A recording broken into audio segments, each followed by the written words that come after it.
doing, whoever's writing those speeches, getting her to deliver them, coaching her, she's nailing it. That is the most successful podcaster in the world, Joe Rogan, talking positively about Kamala Harris. This comes on the heels of Taylor Swift and Billie Eilish endorsing Harris. Today is National Voter Registration Day, and we are asking you to please join us in going to iwillvote.com to check your status and vote early like we do. We are voting for Kamala Harris and Tim Walz because they are fighting to protect our reproductive freedom, our planet, and our democracy. We can't let extremists control our lives, our freedoms, and our future. The only way to stop them and the dangerous Project 2025 agenda is to vote and elect Kamala Harris. Vote like your life depends on it, because it does. Go to iwillvote.com and make a plan to vote early. Love you guys. That's a big deal. A little bit later, I'm going to tell you about the Taylor Swift effect that has affected NFL, and where one data analyst says it's definitely going to affect the election. These celebrity endorsements don't make that big a difference, but when the margins are as close as they're expected to be, it could make all the difference. Of course, as we mentioned yesterday, that Donald Trump's only endorsement that he got in many, many of weeks that was a famous person, Nicky Jam, rescinding their endorsement after Donald Trump misgendered them. I'm going to show that clip because I love it. It's so funny. Latin music superstar Nicky Jam. Do you know Nicky? She's hot. Where's Nicky? Where's Nicky? Thank you, Nicky. Great to be having you here. Now you have to get, oh look, come here. I'm glad he came up. Nicky Jam got eaten up in the comments, so much so that he lost his endorsement with Mana, which I'm now pronouncing correctly. Thank you to everyone in the comments who corrected me very nicely. And he also was eaten up by all of his fans, and he has rescinded his endorsement. I think that's the first time someone has rescinded their endorsement because they were misgendered and because their fans completely destroyed them. So that's the environment we find this Joe Rogan statement in, and I think it's going to be devastating for Trump because Trump is desperate for the voters that Joe Rogan represents. Now, this isn't a full-throated endorsement. This isn't saying that Joe Rogan is going to be endorsing and voting for Kamala Harris, but it is saying, by tacitly admitting that Kamala Harris is doing well, he is in turn suggesting that Donald Trump is not. In politics, if one person is winning, the other is losing. Here's the clip. Let me tell you, before I say anything, I just want to say, whoever's helping her, whoever's coaching her, whoever's the puppet master running the strings, you did a fucking amazing job. She did a great job. They did an amazing job from the moment Biden drops out, forcing Biden to drop out. Right, whatever they're doing, whoever's writing those speeches, getting her to deliver them, coaching her, she's nailing it.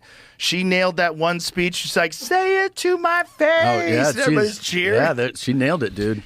And then last night, to me, when I was like, "Oh my God, this is jujitsu," where she's like, "If you go to his rallies, his crowds are boring. They're tired. They're they all all leaving leave early. My crowds are the best crowds. Oh, I have the number one crowd." He couldn't help himself. And she got him. Real quick, going to interrupt the clip because this is my channel. I can do what I want.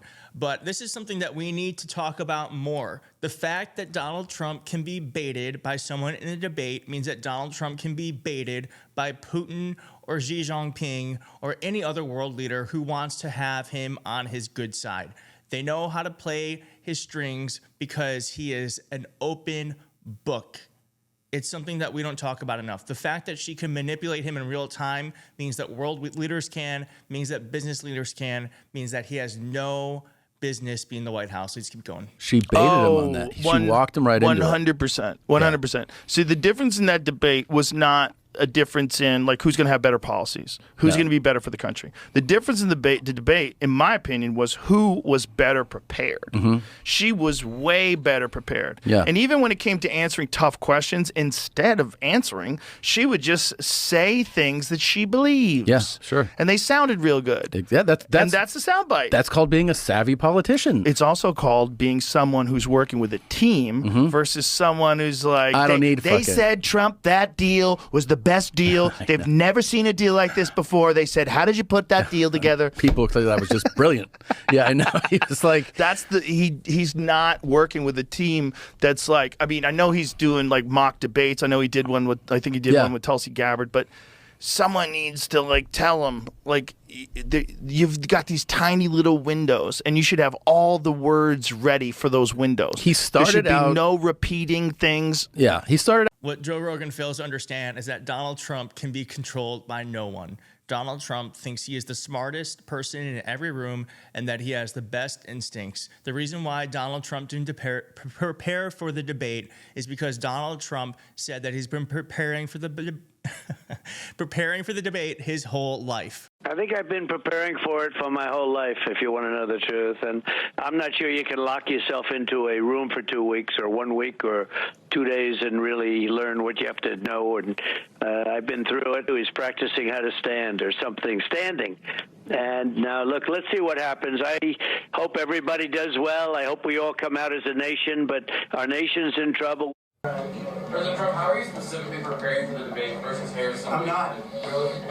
I'm not spending a lot of time on it. I think my whole life I've been preparing for a debate.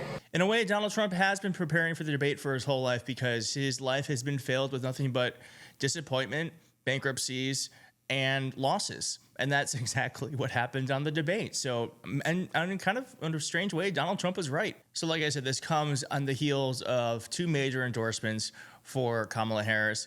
Taylor Swift and Billie Eilish, who just came out this morning. Taylor Swift, of course, is the largest superstar in the entire world, and most people poo-poo celebrity endorsements, but there has been some real thought that Taylor Swift could really upend this thing. The Taylor Swift effect upended the NFL. Can her Kamala Harris endorsement change the game? This is from USA Today. The Taylor Swift effect brought new fans to America's biggest sporting event this past winter. Will pop star's endorsement of Vice President Kamala Harris after Tuesday night's debate drive more votes in this year's big election? Yes, says Resonate, a data and intelligence company that analyzes trillions of online interactions. Typically, polling extrapolates the pulse of American voters from a few hundred or thousand responses. The Reston, Virginia company uses its AI modeling system to develop its own insights on 250 million people. Resonate says that 2.3 million Americans in battleground states are more likely to be swayed by celebrity endorsements. Those people may be rethinking their voting plans because of Swift's Instagram post, which has supported Harris and called out former President Donald Trump for a false AI-created endorsement of him. I'll leave you for the rest of the... this is a really interesting article. I will leave it for you in the description, but here is how Harris's odds jumped during the debate. Much of Harris's upward momentum in betting markets occurred during the debate, according to Betfair Exchange and Polymarket. So it was already a 50% chance of winning, and went to 51.3% after the Taylor Swift endorsement. So there is a lot of data that backs up that Taylor Swift does make a difference. And Joe Rogan sees it, you see it. It seems like the only people who do not see it is Donald Trump and the acolytes who support him. And I'm going to leave you with this, and I'm so sorry, but you have to see it because I saw it. Here is Mike Johnson doing his Donald Trump impression. Well, thanks so much for watching. If you liked the video, please like the video. And if you're not subscribed, consider subscribing. And if you'd like, leave a blue heart in the comments so that I know you watched until the end. See you tomorrow. Minutes. When President Trump came to meet with the House Republicans after his first term, just a few weeks, maybe a month or so into the term, he came and had breakfast with us, and he said, oh, I'm about to do my impression. I'm sorry. I hear it. It comes up on me. I hear his voice in my head. He said, we don't want to talk about energy independence, energy dominance. And we were on the back row. Louisiana and Texas guys are like, yes, you know. I don't know what's wrong with you young people. You think you just fell out of a coconut tree?